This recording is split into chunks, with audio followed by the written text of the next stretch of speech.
Welcome to my channel. இன்றைக்கி நம்ம பண்ண போகிற ரெசிபி முருங்கைக்கீரை சாம்பார். அதுக்கு இந்த பவுலில் நான் ஒரு பவுல் முருங்கைக்கீரை எடுத்து வச்சுருக்கேன், நல்லா உருவி எடுத்து வச்சுருக்கேன். அதுக்கடுத்து தாளிக்க தேவையான பொருள் வெந்தயம், கடுகு, ஜீரகம், சோம்பு வச்சுருக்கேன். அதோட ஒரு எலுமிச்சம்பழ அளவு புளி கரைக்கிறதுக்கு வச்சுருக்கேன்.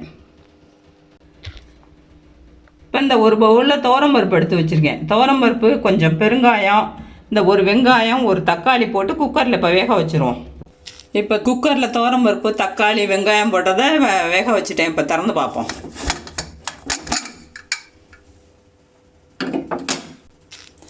இப்போ நல்லா குழஞ்சிருச்சு. இப்போ தண்ணியை ஊற்றி கீரையை போடுவோம். இப்போ கொஞ்சம் தண்ணி ஊற்றிப்போம். இந்த அளவுக்கு தண்ணி ஊற்றிருக்கோம். நான் கொஞ்சம் கொதி வரட்டும், அதுக்கப்புறம் கீரையை போட்டுக்குவோம். இப்போ அரை ஸ்பூன் மஞ்சத்தூள் போட்டுக்குவோம். இப்போ நல்லா கொதி வந்துருச்சு. இப்போ முருங்கைக்கீரையை போடுவோம். முருங்கைக்கீரையை போட்டு நல்லா கொதி வரட்டும். முருங்கைக்கீரையை போட்டாச்சு. அதுக்கு சாம்பாருக்கு தேவையான உப்பை போட்டுருவோம். இப்போ ஒரு 3 நிமிஷம் நல்லா கொதிக்கட்டும். இப்போ கீரை நல்லா வெந்துருச்சு. இப்போ 2 ஸ்பூன் மிளகாத்தூள் போட்டுக்குவோம். நான் குழம்பு மிளகாத்தூள் தான் போடுறேன். 2 ஸ்பூன் போட்டுக்குவோம்.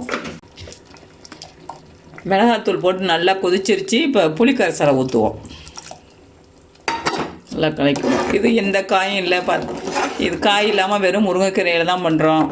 குயிக்காக ஆயிரும். 10 நிமிஷத்தில் சாம்பார் ரெடி ஆகிடும். இது 2 நிமிஷம் கொதிக்கட்டும். நம்ம தாளிக்க ஆரம்பிச்சோம். 2 ஸ்பூன் ஆயில் விட்டுருக்கோம். 2 பட்டை மிளகா போட்டுக்குவோம். 1 ஸ்பூன் கடுகு போட்டுக்குவோம். 1 ஸ்பூன் வெந்தயம் போட்டுக்குவோம்.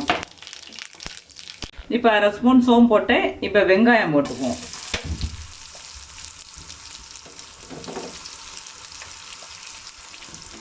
இப்போ வெங்காயம் நல்லா வதங்கிருச்சு. இப்போ சாம்பாரில் ஊற்றிடுவோம்.